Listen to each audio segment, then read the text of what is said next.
Baik, salam sejahtera bagi kita semua. Perkenalkan nama saya Gloria Panjaitan dengan NIM 11SD3030.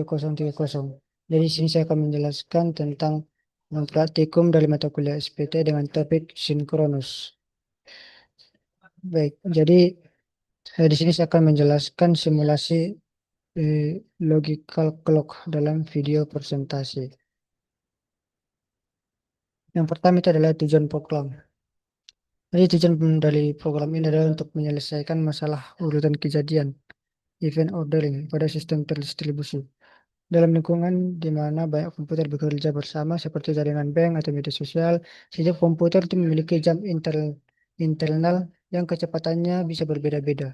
Program ini bertujuan memastikan bahwa secara logika, sebuah pesan tidak mungkin diterima sebelum pesan tersebut dikirim. Algoritma Lamport clock yang diterapkan di sini berfungsi untuk menciptakan urutan waktu yang konsisten berdasarkan hubungan sebab akibat, sehingga sistem memiliki catatan kronologis yang seragam. Kemudian untuk fungsi-fungsi dalam kode ini dibangun menggunakan beberapa komponen kunci yang bekerja secara sinergis ya.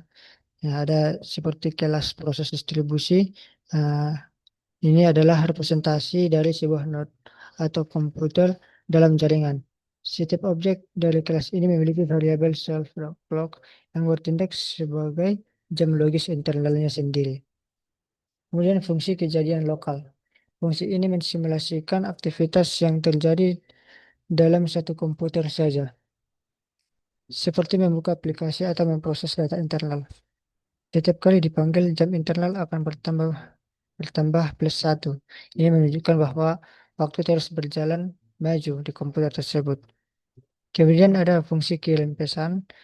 Saat sebuah proses ingin berkomunikasi dengan proses lain, fungsi ini dijalankan. Selain menambah jam internal sendiri, proses ini juga menitipkan nilai jam terbarunya sebagai timestamp ke dalam pesan yang dikirimkan.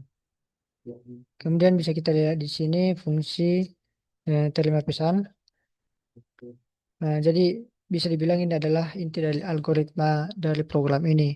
Fungsi ini adalah kunci dari sinkronisasi. Di dalamnya terdapat logika seperti max, self.clock, timestamp, underscore pengirim, plus satu. Nah, artinya saat menerima pesan, komputer akan mengecek apakah jam saya tertinggal dari pengirim. Jika ya, jam internal akan langsung melompat mengikuti jam pengirim lalu ditambah satu. Fungsi ini memastikan bahwa kejadian menerima selalu memiliki urutan waktu yang lebih maju daripada kejadian mengirim. Seperti itu. Kemudian di sini saya akan mendemokan eh, program ini.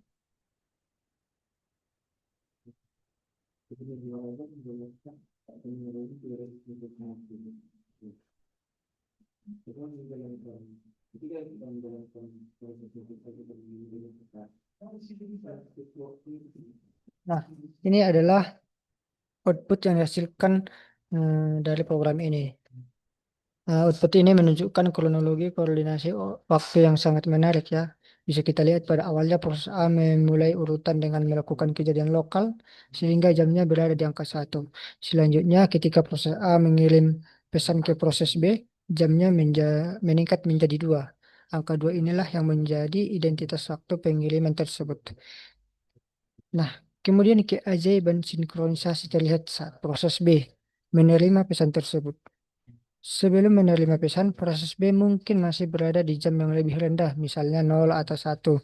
Namun karena ia menerima pesan bertanda waktu 2, jam internal proses B secara otomatis dipaksa melompat dan berubah menjadi 3. Hal ini membuktikan bahwa proses berhasil menjaga logika sistem. Tidak mungkin penerima berada di waktu yang sama atau lebih awal dari pengirim. Setelah itu, jika proses B mengirim pesan balik ke proses A, jamnya akan terus bertambah menjadi 5 setelah melalui proses perbandingan yang sama. Output ini secara visual membuktikan bahwa meskipun komputer-komputer ini tidak memiliki jam fisik yang selaras, mereka berhasil menyepakati urutan kejadian yang logis dan konsisten. Baik, saya pikir sekian untuk penjelasan dari saya. Jika ada kesalahan dalam menjelaskan atau dalam uh, mendemokan program ini, saya mohon maaf. Saya Glor Panjaitan, sekian dan terima kasih.